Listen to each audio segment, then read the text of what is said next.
Hello दोस्तो, आजच्या नवीन कथेमध्ये आपल्या सर्वांचं स्वागत आहे. आजच्या नवीन कथेचं नाव आहे ती विसरत चाललेली स्वप्न. नायक कधीच बदलाला विरोध करत नसे.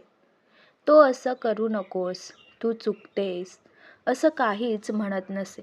तो फक्त शांतपणे ऐकत असे आणि अधूनमधून तिला तिच्या जुन्या स्वप्नांची आठवण करून देत असे, जी ती हळूहळू विसरत चाललेली असते. नायिका पूर्वी खूप वेगळी होती. डोळ्यात चमक, बोलण्यात आत्मविश्वास आणि मनात मोठी स्वप्न. मला स्वतःच्या पायावर उभं राहायचंय. मला माझं आयुष्य माझ्या पद्धतीने जगायचंय, असं ती ठामपणे म्हणायची. पण काळ बदलत गेला आणि तिच्यासोबत तीही बदलत गेली. जबाबदाऱ्या वाढल्या. लोकांची मतं, अपेक्षा, तुलना सगळं तिच्या खांद्यावर येऊन बसलं. हळूहळू तिने स्वतःसाठी बोलणं कमी केलं आणि इतरांना खुश ठेवणं जास्त. नायक हे सगळं पाहत होता.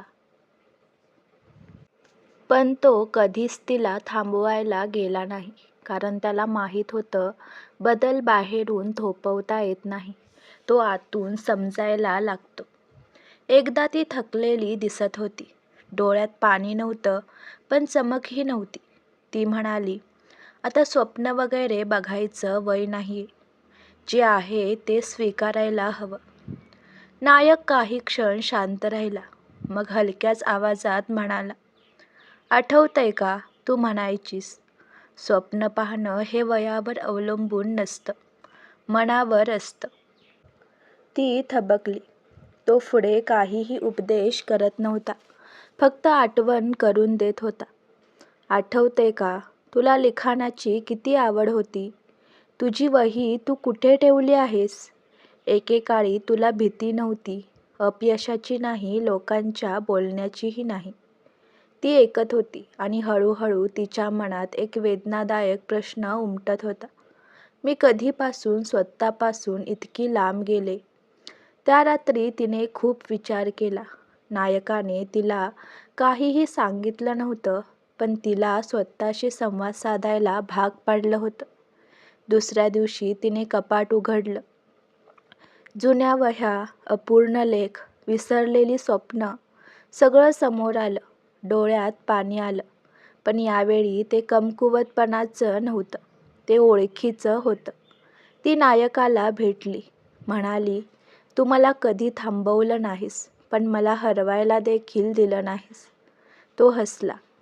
कारण तू बदलत होतीस, पण तुटत नव्हतीस, आणि तुटण्याआधी आठवण करून देणं गरजेचं असतं. ती पुन्हा स्वप्न पाहू लागली, हळूहळू पण ठामपणे.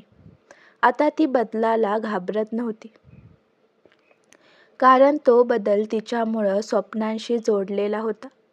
नायक तिच्यासोबत होता, मार्ग दाखवणारा नाही, पण चालताना बाजूला असणारा, आणि तिला तेच हवं होतं.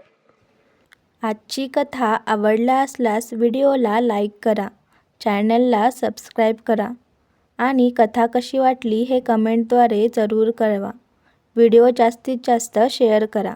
धन्यवाद.